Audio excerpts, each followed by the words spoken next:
Wasum ne man ye. Ebra omuji second place ni wiye no a omu pie ba ya omu beji omu begina ho no. Opeja nani ball fans ne so no wotue sum. Oh. Beginning na ohunza no ye calm kakra. Na wa very very calm. But ebra nani ball fans ne so omu say I wished. Then so ade ne die eye nipa ba akofo a na be ye ne dia. Eti sabre the congratulations Emma Spain for ewo nkunimdie aye wo mo edia megiri se wo mo de anigye kase pa na wo mo de ekọ mo mamu ede akwa the senior national team the Blasters ye ba fie ya bai ye mra ne ye fie ye kama pa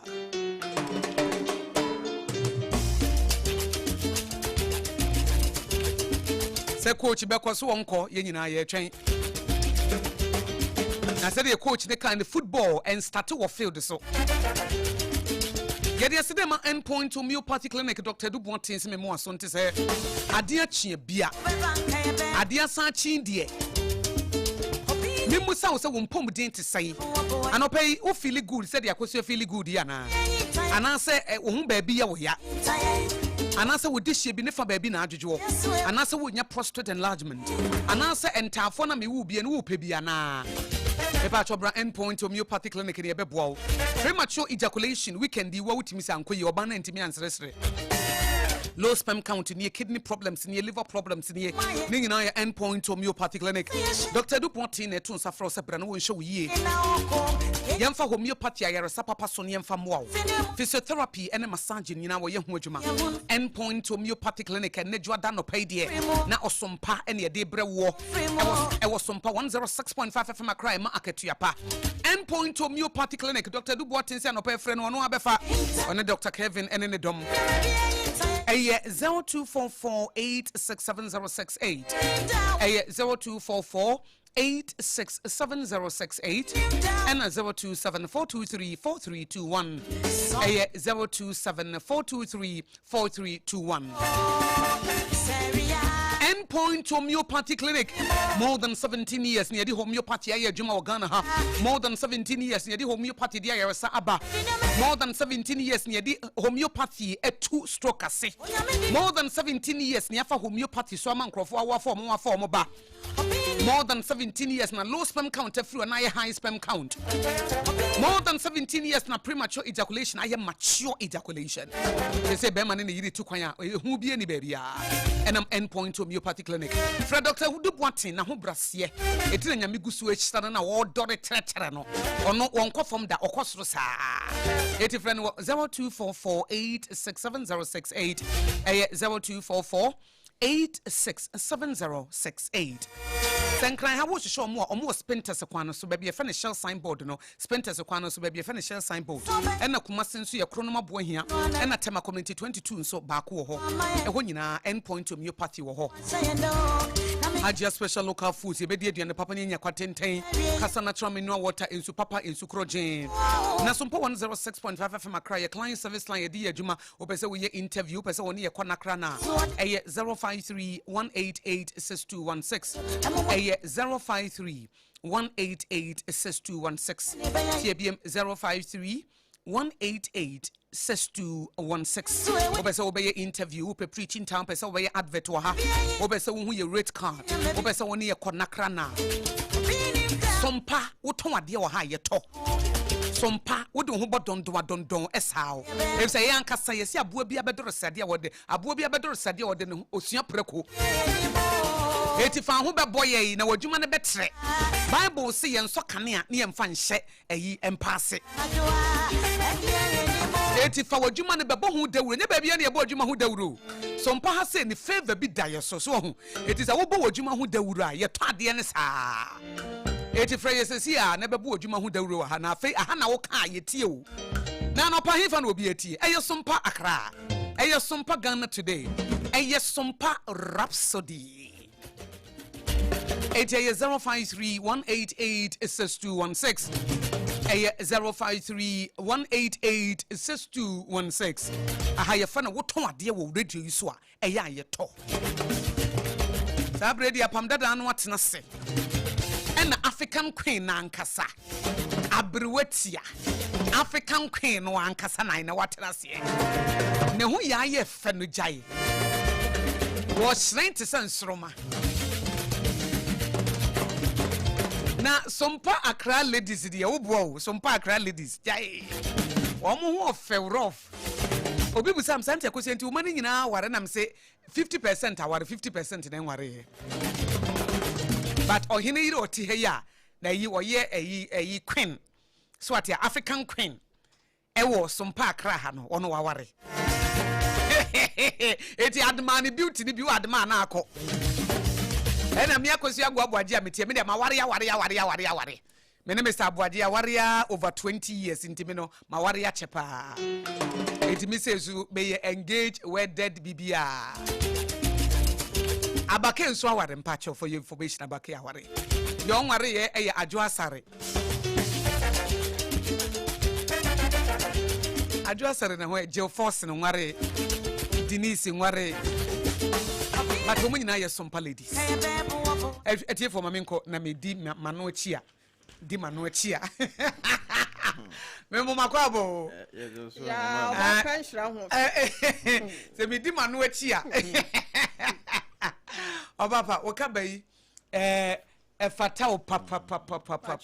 Pacho hwane pamma o. Hey. Abis fashion o kumasi ho. Wajuju. Say dey pound ojuju mane ye fe. Say dey wasi di lazy no. A combine African print no. A mix ne kama no. Aye fe pa. E na wo konro na wabɔ no nso e match ne kama pantie ne wo ye me African queen. Kama ho aye fe. Apam Dadaa we di ha fe na de na to so ama me. Etie from Pacho bra me Facebook page bi abeka se anti Akosua. Wa behu wani so ade. Be hwe Oheneyere aberwatia. Obi se na wo ba me ma wo hyada mo di na hyase enko awie because me ma wo boy ya che.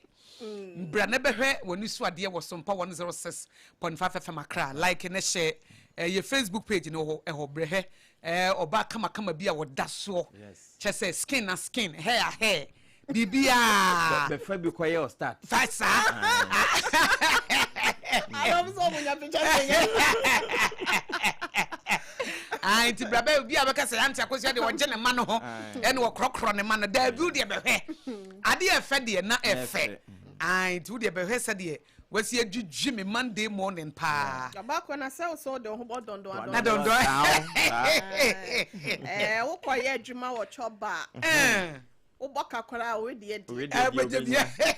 Choba na say ne ye ka Sompa no ene wan kasa. No na kasa no. Nti obi ode ne ho beba bebo bia ho nya fe kwara ho beba. Compulsory by force. Oh be fe. Aye de nyame ase o so o ho aye fe. You look so good. You are shining. Thank you so much. With skin flourish kama.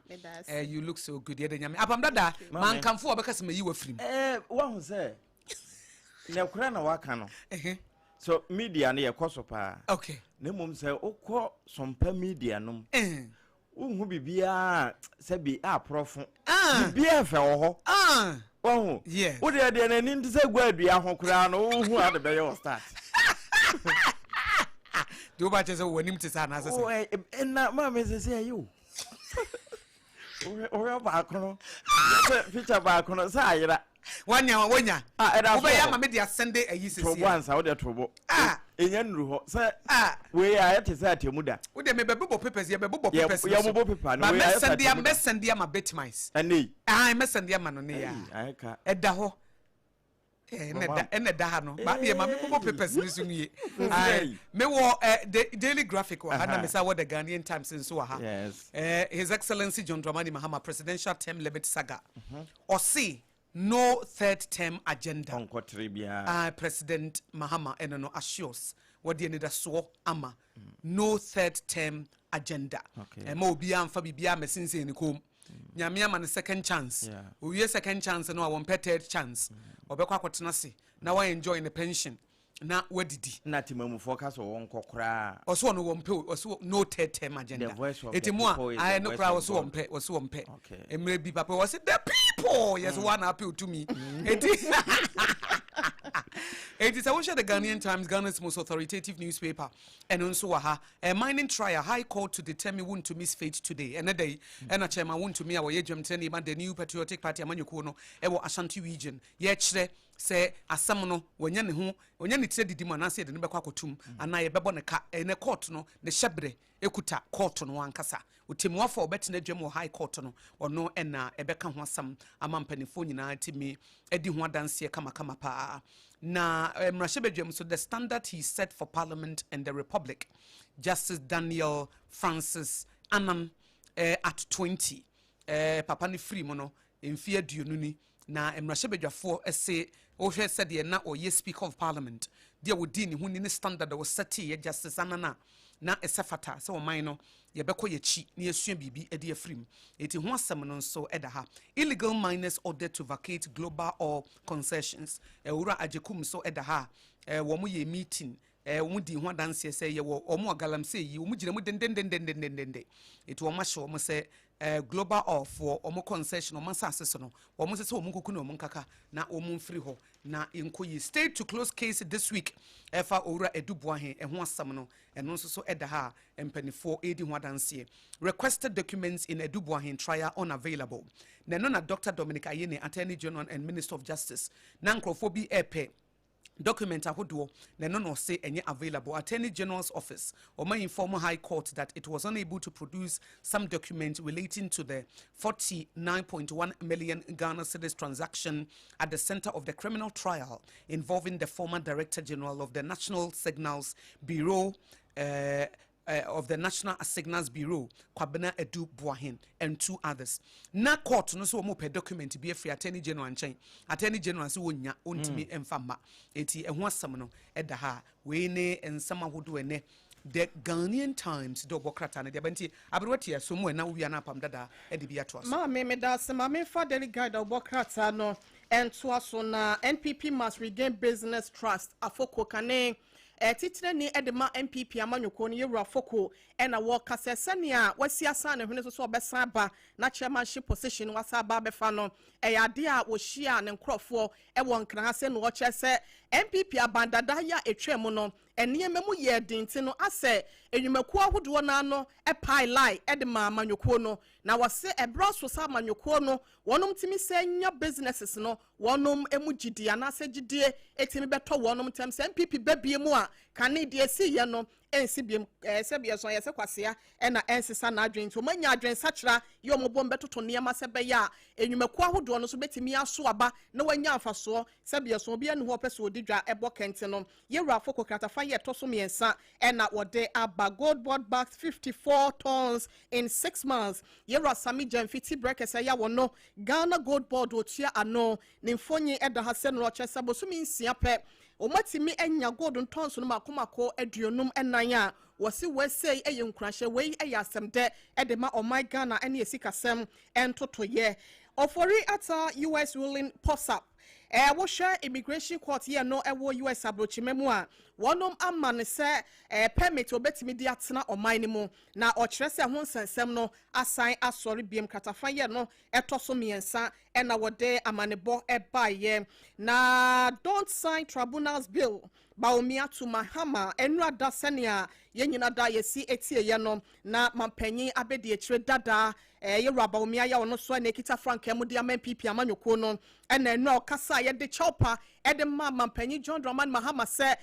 tribunals na wonum etwa mu no wasa de ba ewo musem rahye bedwafo atena so a ne prensa so agye atomo akasa mampanyin wode ne nsa no nsensan ye besan so na aba abegye atomo wosere no ma wonfa ne nsa enhyase basa ebegye nsabe mu ewo ya tentre ne ene yen court ho nsensem no emudie nti no eno so ho nsem no eyade a eda ha senom na wode wani kiremu wo kratafa ye toso ensia Attorney General admits absence of key evidence and Amami Akosua go ebosi na ese evidence anasa dansi die trodo ye betimi aboa ama ye redubu ahene nsensem yakowiem wo court no ebetimi awiem de no wo de aba beto dwa se yampa se wono mo nhyeda enya key evidence bia ewo ho eno so ho nsem no eda hasenum Dr. Dominic Ayene nimfonyi no eda hasenum na wode wani ekiremu a Western not mame hwe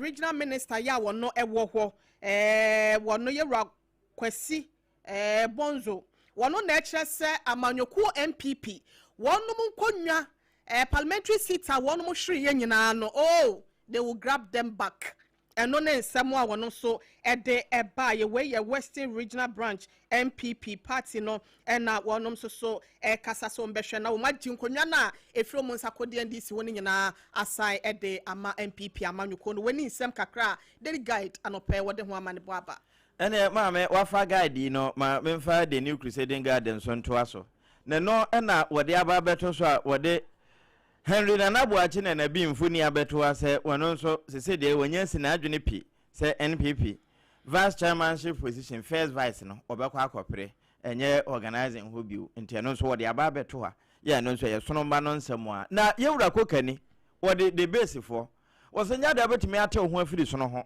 na wakwa ma ho ato na nkunim kura timi aye odea nti wonde e ka kire the base for se wo mo ase ho no wo mo chire wani ye paama ehwa ayeden a wo mo nsamfamra na esoro ho nso enye adwuma eno ye de anopai de new crusading guard eso no a wode ababia wode ewura fokodi no nso abeto na owura hana na asem no o se enei he fixed hearing omba se tie ombi tie na asem no ne ene nso chema untumi de no ewo nte ne se tie bia court be de kire asem eno de the new crusading guard ebokrata anopai wono nso dia babia eja yetumi aboso ede ama yetiefo a Sompa nkura batani nyina wonom etiebie na eno achi wasan de aba betoa se de anopai kase yede ba yamra sabadwafo aboso se container hodo a yede sisi ka so ede efa ya akwan yesu a edu ba bi kura na ahoma ebomu no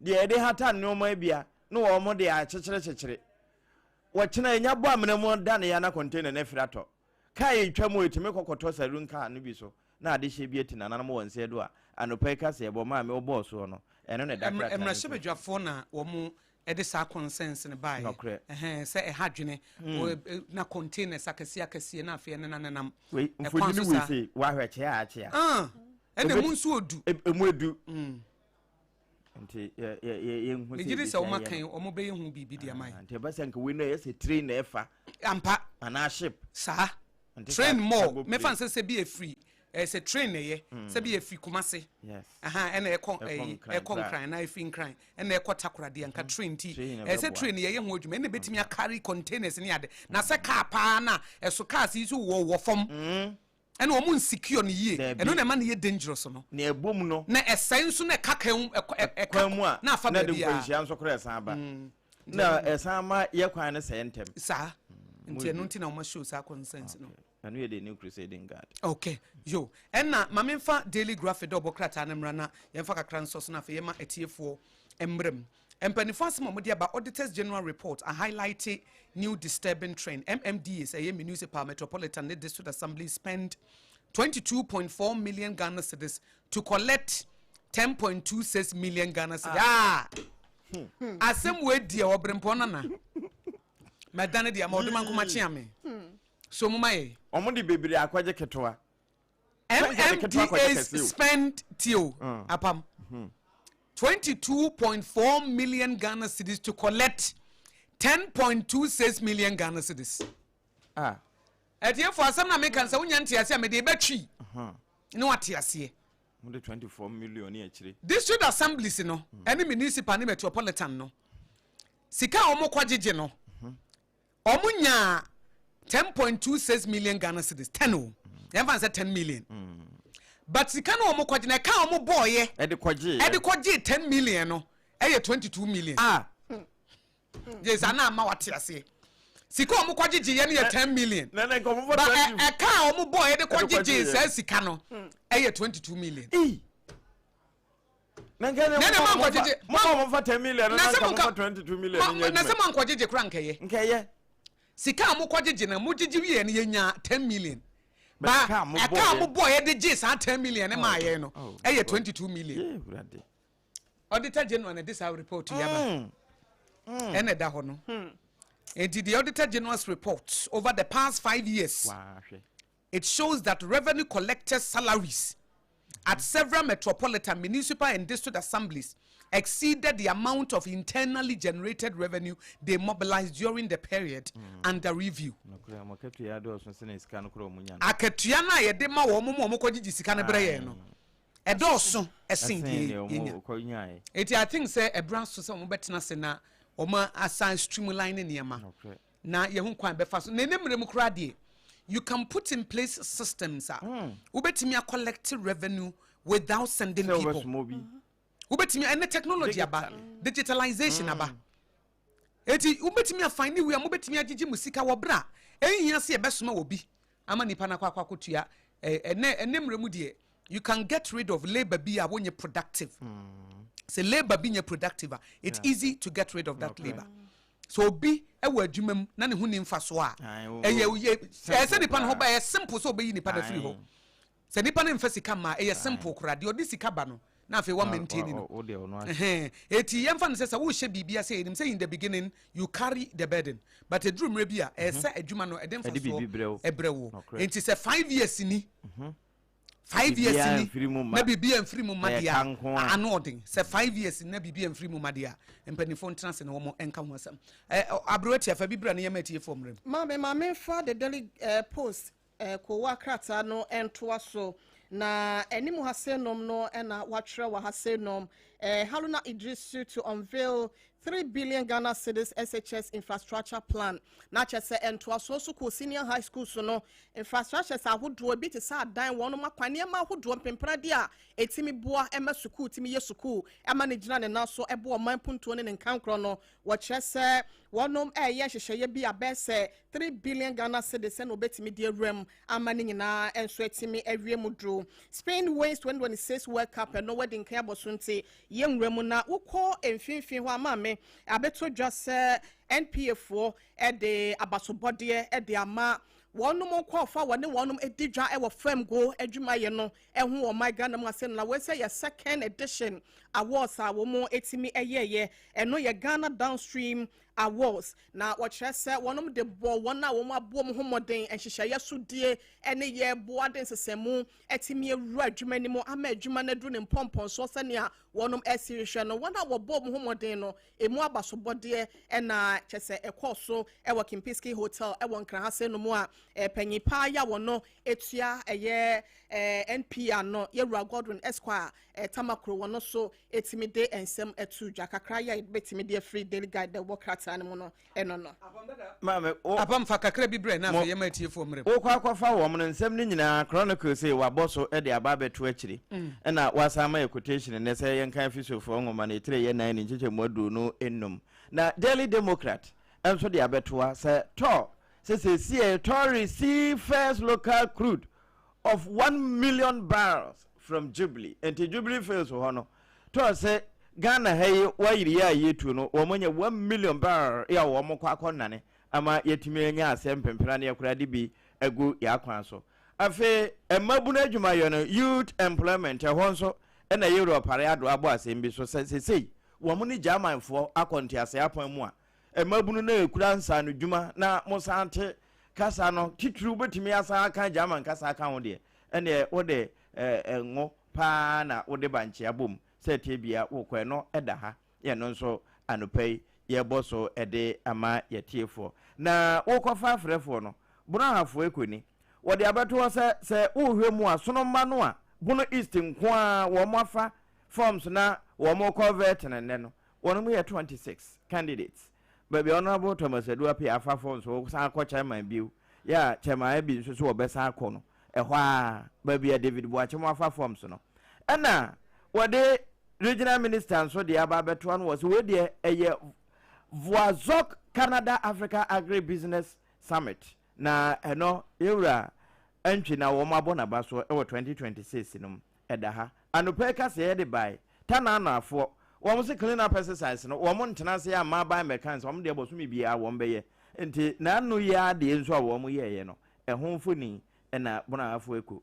watwa ede aba beto akire no nso ye boso ede ama wo bono MPP chairmanship race baby a chairman abronye wo no Kwabena Pong officially files to contest eno nso ye bona afo eko enti mame Ubetime. My tear for Abreti for numbers need to Jamai. Numbers no a 0260 196064 0260 196064 and a 0260 196065 0260 196065 the obe frebiano ebeba 0260 196064 0260 196065 eno ene ema mienu a anope ye di juma ye da se oma basokra dada ya menhira o yemfa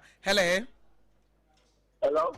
me patro me nua ba na mehia ni oba anyima Akosua Aboagye nana mo akunie le patro ayono nana me enkoi abai otoso bi nko up for OST so na me chat the local bunya deputy chairman user chairman I the chairman I am what is the international chairman coming chat incoming visa Accra woman organizer me better to Ashanti or try and test the only process here how I will be not the woman organizer since about I'm a part of and former and the channel be so in terms of life and let the air cook our manga my editor I was the car Obianca said I can be a year now also say obedient not a civil a criminal case civil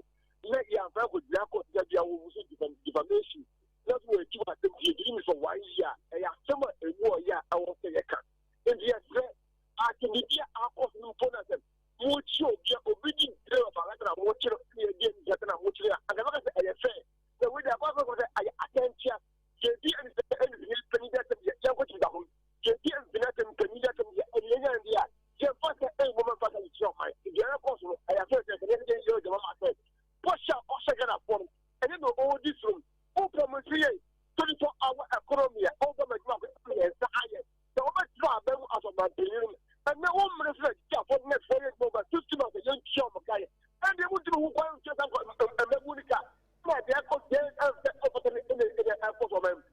Nana mo akome danse ahaya Sompa 106.5 FM Accra Ghana today dwumadi na wotie no yabobo ensem a esi wo man ni mu wo de wadwenche by your friend Ghana speaks e was Sompa in the morning 802601966064 and 0260196065 hello hi what am nyame adom na wani e me ba to me di educate aho fe me sofi Madina Kechira wo fe Madina yankwe tawo huye mi wuye pa na unso e ya me gusu ko me ko ba matamfo na bre ma fi o papa awo me so ma fi o pa se de watamfo bre na me so matamfo bre pa o me bre papa ma mi nke yanko po wa a chia nyame chia no yanko po tie nyame chia no papa onyame wo tie Sompa because Sompa ye nyame dia a ti nyame agye wo so akama mintia Ghana man penyini eye nyonyamfo awo kedua nyansani John Romani Mahama njadishe amesha ni papa kati na namu akose oya mpenifu aye bechi na atum cha mami mama yin ka sembi wa ha na ento Ghana faso social media na kwesi boni di ba no enye akwaya ase o se yen fan faso ni sebi mpedi asa ni pawu to fast wan ka sa bini se ni pa na wo mi wo yi na di ma sister no kwa na swa ko so yi sa abimma abini musa ye no mo se wan ya pedi e obekwa ko chaba no what did you tell me di anu ntina Brabuna no ye papa ba wo miese ma sama fa ni san chasi ana me sebio wo nye ni paboni ni ayeti court a wo ha woni sen wo nye okonfo ayeti court a me da se ya no ache Madina fo nyina ma ye 0260196064 and 0260196065 hello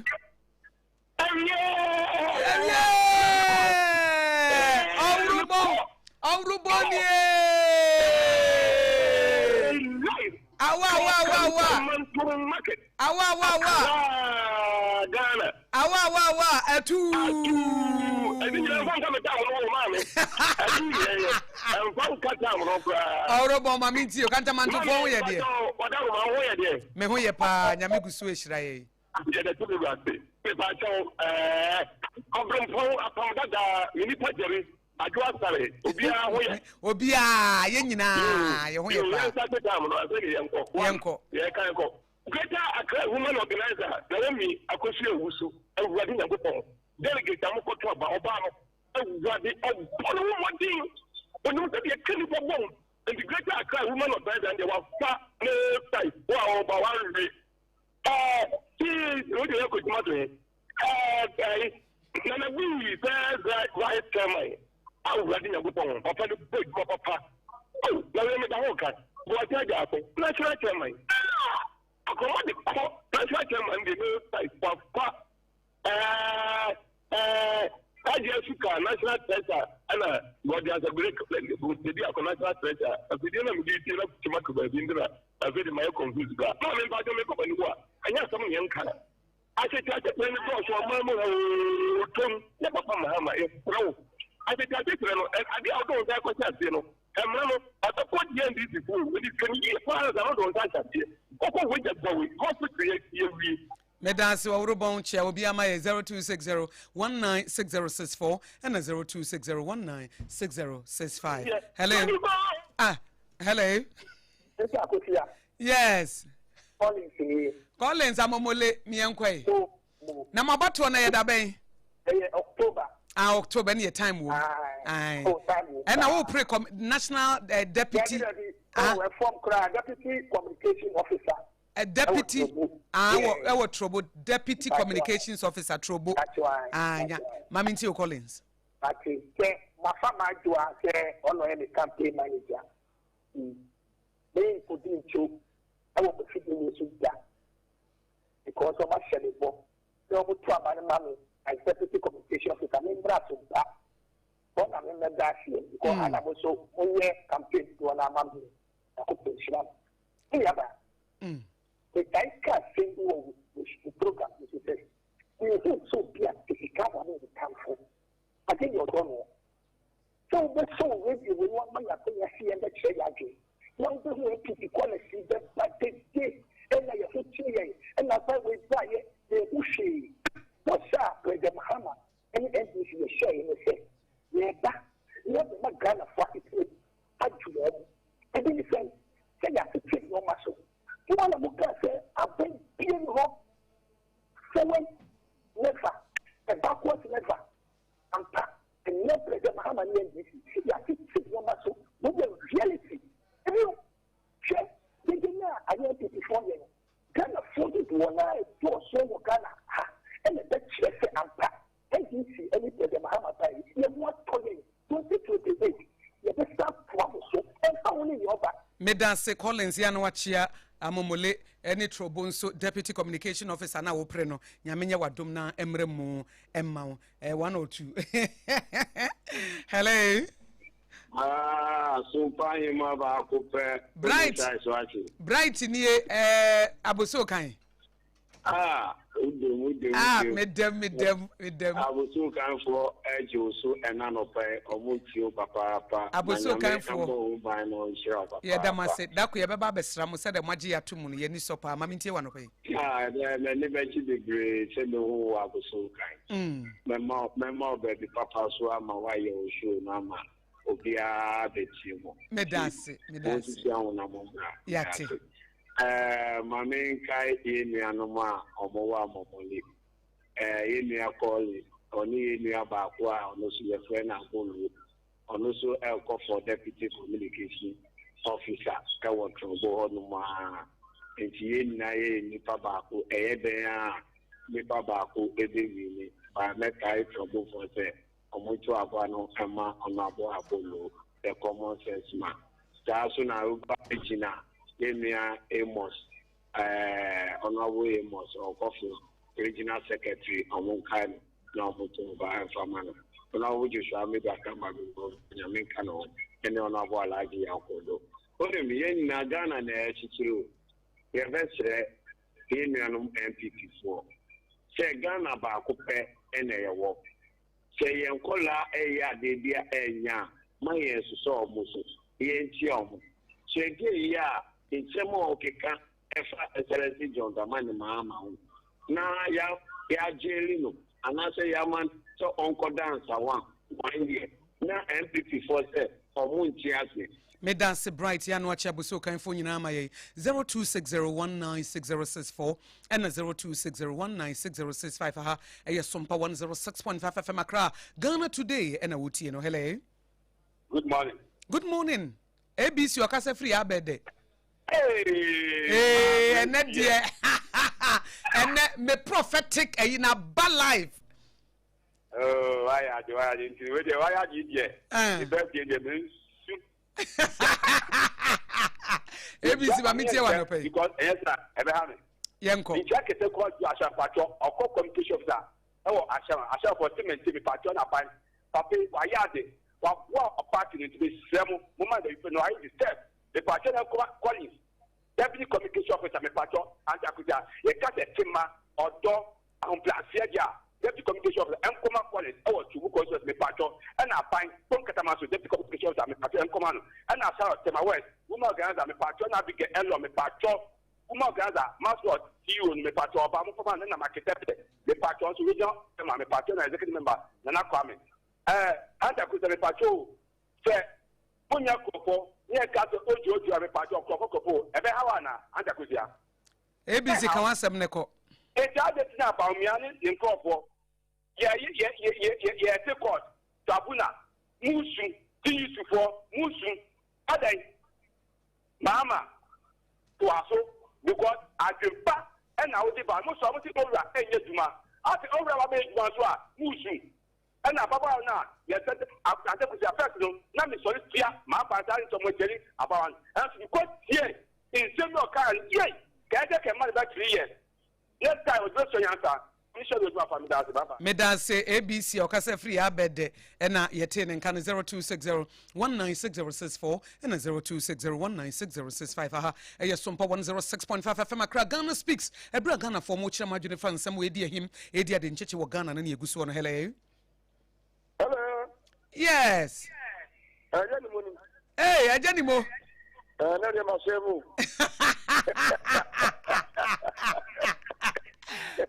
Jenny mo was swevo me papa wo pa menti mi anche wo ntem ne de enya hwe mi enko ayo ana permit ya mu nyina na 20 ye ko ye ni mu anu no yo ana permit ya ka de me nya nkema na mentia ja se ji fon ko bia in maintain na bi was ko ba chairman then so dia to the who e ya mo bia wu se to be ko na nchiana ume Akosua usua onoso ko prograde akra na she ume organizer na nchiago na salbidi akon onoso ko communication den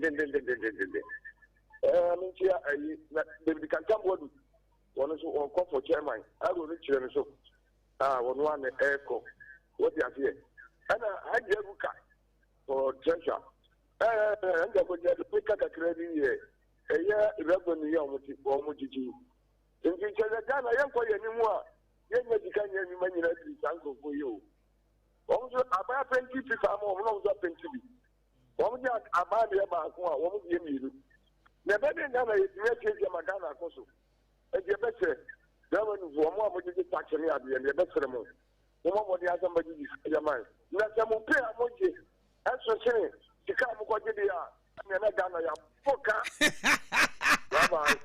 me da se je ni mo ye kura ye ni boss ni ye mahye ei sika mo koje do ka ye bo na mo de akoji sika no eso sen no ye more than 50% dia 50 mpo more than 100% na ano den hello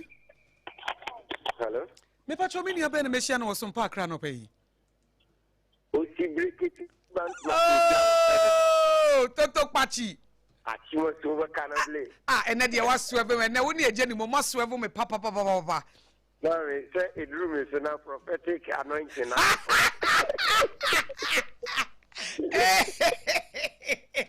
It was the prophetic anointing. I did. Nobody, my mintia one of it. None of the catcher of Bajo on Chow, mammy. Them you so when a sophomore, nano, or rhapsody. And room, no, my easy catrentia. Yeah. Madame was Nejuma Papa. Yeah, that's it. In Germany, Encoma, MC, Honorable Edmond Abu, and an not more director, Edem Agbenefia, and Mishram Penifui. Amicha, it was blessed, so Uncle Ponchano, and I would be up to or for a deputy communication of Sovo. But on Penny said the 3 of I in Sheko to Yacha, and I smart of Banyan Sally, and Yana Mountain. And he trouble for Montoa Bama, the common sense man, Honorable Abolo. Mammy Winham, a revenue follow. Gua system na Yakuma say ne Abam Wutamna Macatra and Opera for revenue collectors for say Akosua Kotia camera, that's all the Kamuna Basidia, and ye Ayasan Cassia. Some a kaya box, a Mamode Koji, a bind swabber. A car so say Kamode bread a bind on some more minor of Bradia, and in a Ayasan Sebe. A bind to me na yes, you know, maybe you must see. Make a crafa, Papa, one, so I buy you, so your bows or a den. Come on, me, yes, you when you're making out fine, and you're none of Fatay. And I am a friend you sworn. And you're none, you 3 years, it be a more poor Kata. You jump back from say, caught in the sea, and yet in the gaming kick and Mutilin Memo, fear and panic. Our threatening says, or my penny won't jump. Oh no, you're not in a movie. And no, Medase Toto Bachiano Wachia Adishama 0260-196064 and 0260-196065. Hello. And Council. A free fanny.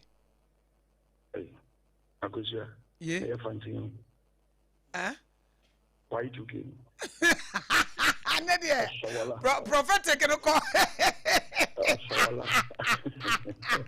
Why you get Mammy Tiwan? Only a free fire, only a free fire cantamanto, Monisepa, and Tinameka say, one more bass, say, I, it's Mammy Tio. Yan Tassam there, and a play. Yan Branch on the back of a Bose, unofficial mayor of Accra town, Bose, with our quantum. Oh, it's MPP. I am Hoyako. The bus, there is 1 year to the boy in the Dano. Communicative man, I had sent the book for that. What they communicating ye, not the invitation, I had sent. Jabasre was the unknown unofficial mayor of Accra town. Then you start those days. That's it. Because you are and this in your capacity here, and all it can be before conversation. A crap you for see a yarn in it, at the massy in yarn in it. It is a Yabena journalist or support to NBC. Now I said another Roba, Captain Smart, or Roba, Yaki, or Roba, a Ashibe, or another Roba, a Martin Pebu, or one Chibialo. Yabasre, not me yet. In our branch here, or was a Abuchi Kevin Taylor, or by Vice President in the dam, no, what did Kotum? What is state security protecting? The one we are getting Tim Quarters or setting free. I said, you see, I never can there. I feel Abubashi to find what I feel what in China Pro. I feel no go for Basakoba. Let me be Sassy. Akosua, God has so been your baby. About there, if you are trained over Seattle to talk. Now, Akosua, while so if you don't say, if you human rights, what is it, Messiah? Akosua, the Sia Wakachin, security for Brown Burn. My son video, no queen, Papa. How? There, yes, I'm making you there. Security for a while, what's a crime has no expiring date. There is security, you party have a power. Now, if you there, NDC was the Ghana number one work campaign. Until I want forever. Medase Y2K ya na wachia ene MPP phone nyina ma 0260196064 and 0260196065 me fa nipa num na me dia ba wiye. Hello. Me pacho me nua ba na me hia ni. Sakrifia. Afri fani. Ele fiel FIFA on wa ma yo no pe on.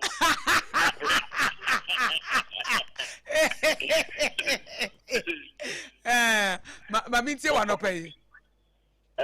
Wa mo afifo idi na amo FIFA nkwari wa uni abe ma cafe ni.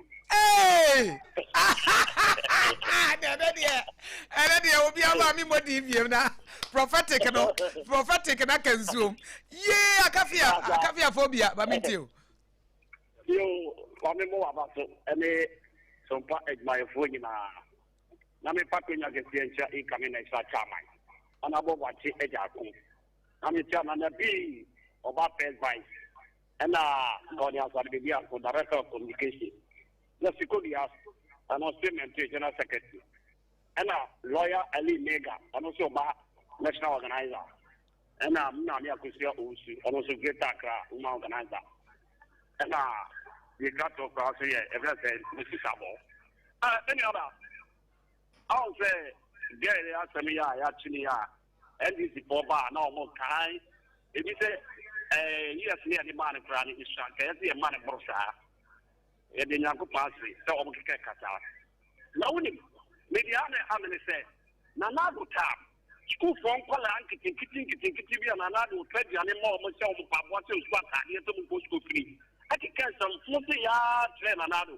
one coffee appear to any wish Tiana no say Nanado any movie but beyond said the Accra FM say Nanado put a hearing I can get someone go for me but Nanado said it or the Oyeni Park or your Bronsama born in why you be out in the one and then your mama dear for your party with your Ghana.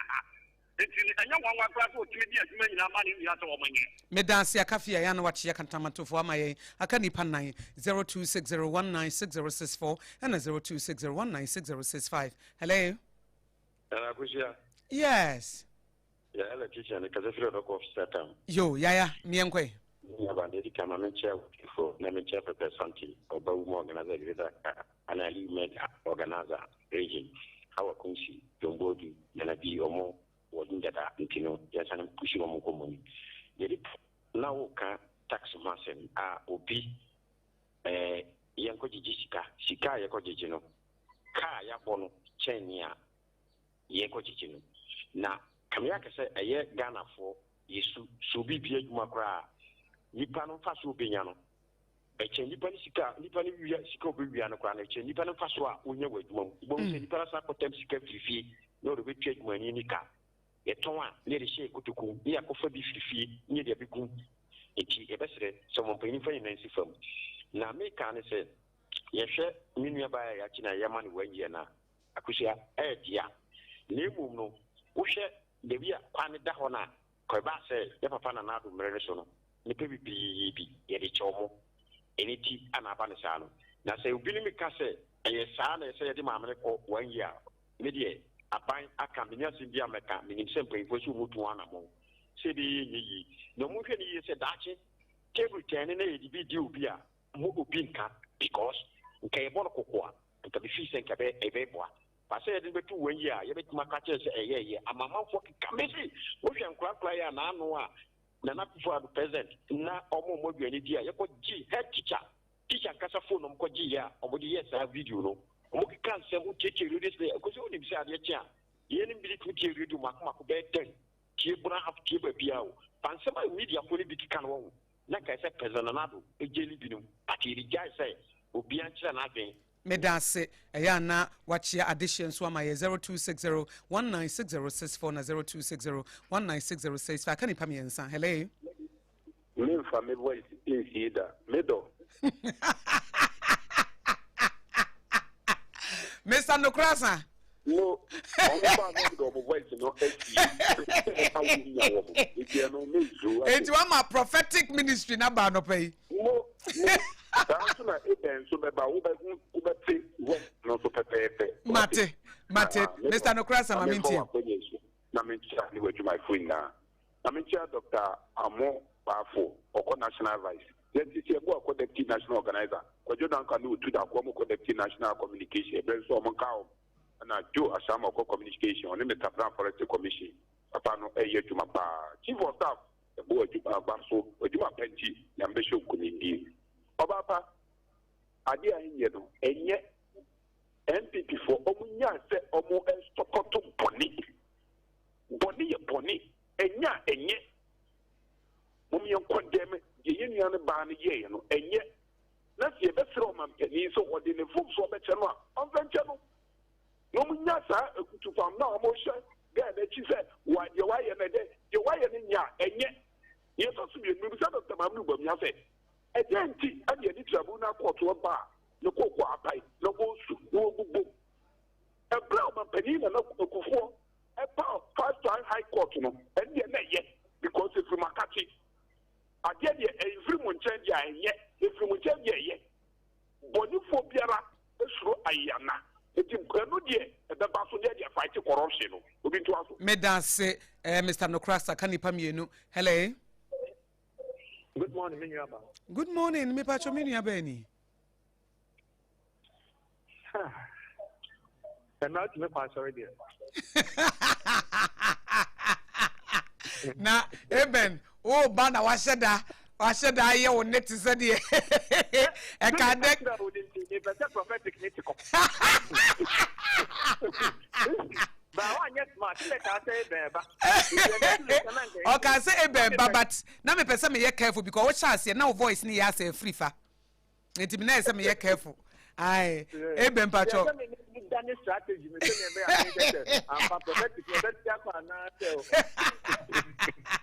Mami tie wa no pay Minya ba say bia boko de nyame adom ogusu aka ye ho da Yehowa ti abra ya koso ha yewura na otwi model to sumi no ye sre ni se onko so anhira yi ma so na omwaye na ye mpanyimfo obudi omani mo kan so mo nyansa ni mbia obeti bia akọ omani yi na mo timi take decisions about me abo oman Ghana obi biara minya ba me da say ma me nchia me MP na aboli prima na me nka NDC ko emri du a Mr. Osman aka the October my mbo no nya chairman no fa mbo na aboli prima na me nchia na abo agbo MC e oga is na Oracle regional youth organizer na the secretary e wo greater am my mbo ko judan kwa na na otu da from national deputy communication officer be bo and Abigail Elon, Master Chief Executive, and of the National Women's Organizer, whom I am born a Chidom, of the name Browns, Michiano, our forestry, and Julio Debra, the only chief of staff of more grassroots. Minyaba, you see, Mestre, I can be dear and fashion bray and politics. Ye gave me a pata. Mestre of Montani, a bit senior, on party of ban, no bear communal labor. So I said, not next time we feel fear. Uncle now will be shared to find could be a penny diatman, Yama Henson Fatano, and yet no Mestre of Montani, I could be a chair with him, Dr. Baumia. Mestre, then no more decent of Uja Tribuna. Uja Tribuna, a barber fast track cases. Yantiha, Anna, we only fast track caught by it. Ekosise, it is Uja Tribuna, the intended bayan in terms of Mestre, on what? No, yet there, it doesn't drama, Mamma, and no better I do. Na ya sha implement na ebe it's not for strategic cases na ya distribute car politicians ni ebi mo share ebe market ache no it may be me da se Eben ya no wa che abusuafo ama me fa de wo twa to kra hello me fa de okay me fa ne tew hello me pa cho mini abeni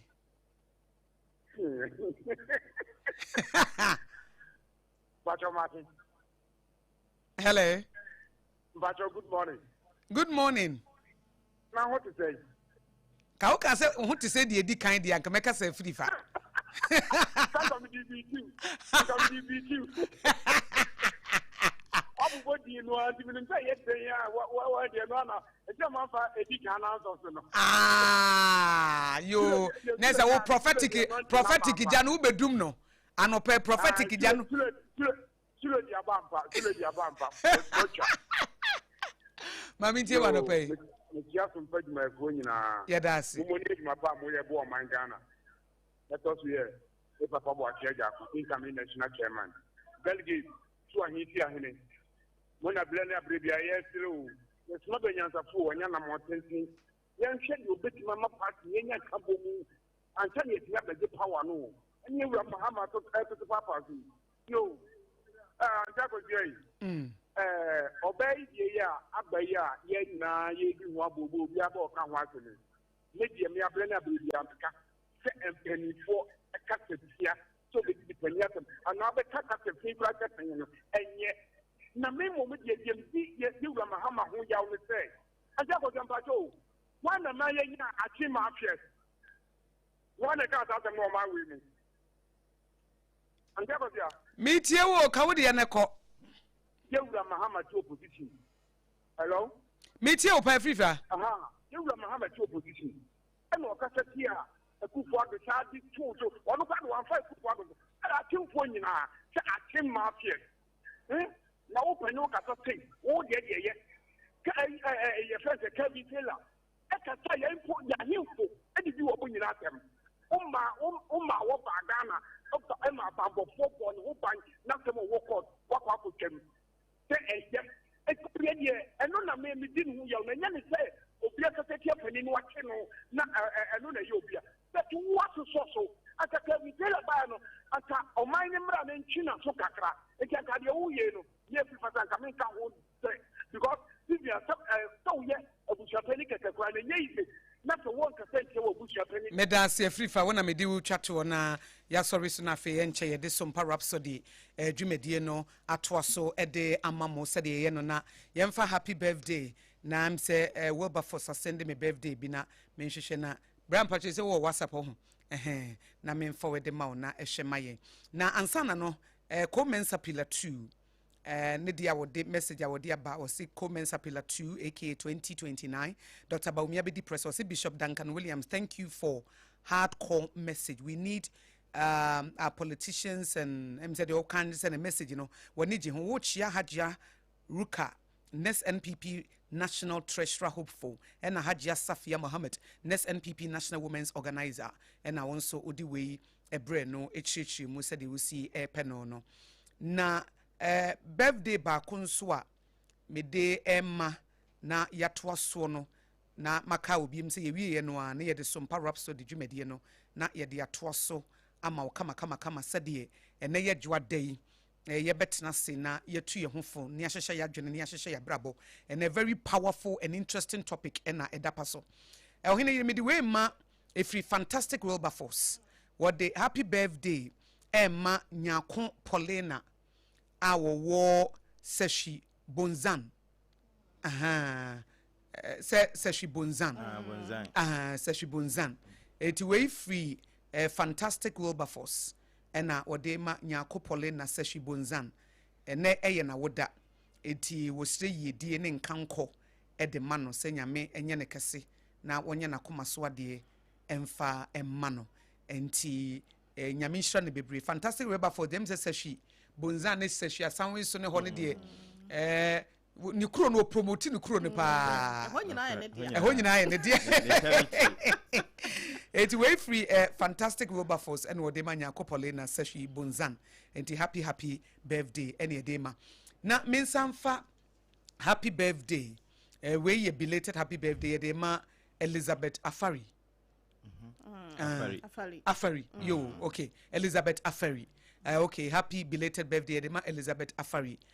We a great woman of God. Onyamisha wonyo kese fi Elder Jeremiah Simpson ho and ode Emma Elizabeth Afari enti baby awo bia no yema wotiri nkwa happy belated birthday oh yeah nyame nhira wonye wakoma so ade ma no ma wonsere na woma wonfre ni monyam mu nkwa ni monyam mu we free Elder Jeremiah Simpson ene de ma wo kama pa Oheneyere obi wa pesa wo chana no pe na afi yemfa Sompa Rhapsody into aso yemfa happy glorious and wonderful birthday Emfa Emma the good shepherd of God's flock way a Reverend Emmanuel George Asamoah Victory Charismatic Chapel no e wo kwada so estate o papa Apostle Franco say ene o maame Reverend Mrs. Mary Osei afe wankasa wo ho kani Mrs. Asamoah wo ma ene asafo mu ni nyina ne myself Oheneyere yebo asiama ene bema asafo kantanka yeso onyankopon enhraw ewo awodadie yi mu sania onyankopon eka no wona asem wo number 624 no ye nyina yese Awurade enhraw na onhraw so Awurade enti nanim kyerɛw na onnomo Awurade emma nani so nhwɛw na ɔma wo wasomdwie na yɛka kyerɛw sɛ wo din ɛyɛ Israel efiri sɛ Awurade ɛhyɛ ɔma mama so nyɛ den ɛnsene watamfo ma nkwatente ahoɔden ɛne apɔmuden ewom no ɔnom wo sra no ɔden sɛ bɛyɛ ada ne da sɛ ne Awurade de wo yɛ no ma ho nsa so a emponkyerɛ nyina betimi agugu egu fam na o papa ɛyɛ Apostle Frank Osei na somdwie ne ho sra no ebi enkosoa ensane engos. We love you so much and we cherish you for your love we show editor ye abre ene abre nyina da nia etoso no ye de call ama Madam Beatrice esi Azalu Saba wo nsawam wei efro no ankasa ne baba Gloria ho ena wose yemfa ema no mame ose Awurade nkoso enhraw wo doya wo yi na de ade akere woni ne nuanom no nananom nyina no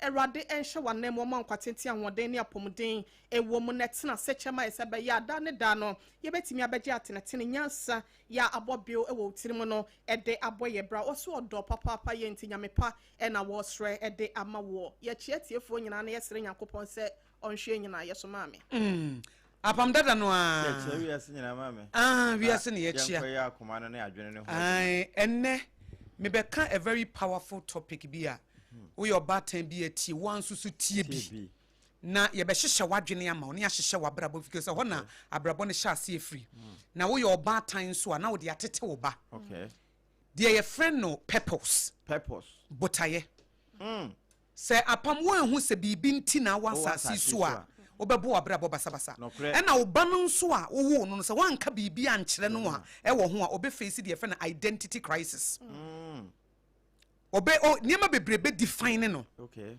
eti na me ba be ka purpose ho asem bomodian se wo beti se be ya enye wo se wo ye nipa hunu because one sharp brabo ne be ye wo saa ebe ye wo se ebi mu baaye a omu de omu bedi yie na wo de won ka ho waka se wo beje ebi mu asa wo beje ebi asa wo na asase is no ye se jellyfish ba bia won ne be ba obi ana wo because unnim se botaye bi da wotiri so but obi ne wo asase so ye nipa hunu obi a botaye bi da wo so but nye obi a na hu ye bibi nti but nye obi a na hu ne de eti bebre no a me be boa kwa be fa so discover wo de amu hu se bibi wo mu because we are share no na me de minimo me de min sansan kro unni na unni eja kro betete wa parapsody ya betete yes bra ne hu nyese ba bia aframa be debi obi a station kotre no destination I don't want to work no you can say station kotre no destination ai ka o se ka we na apake a no akwasha ase yeah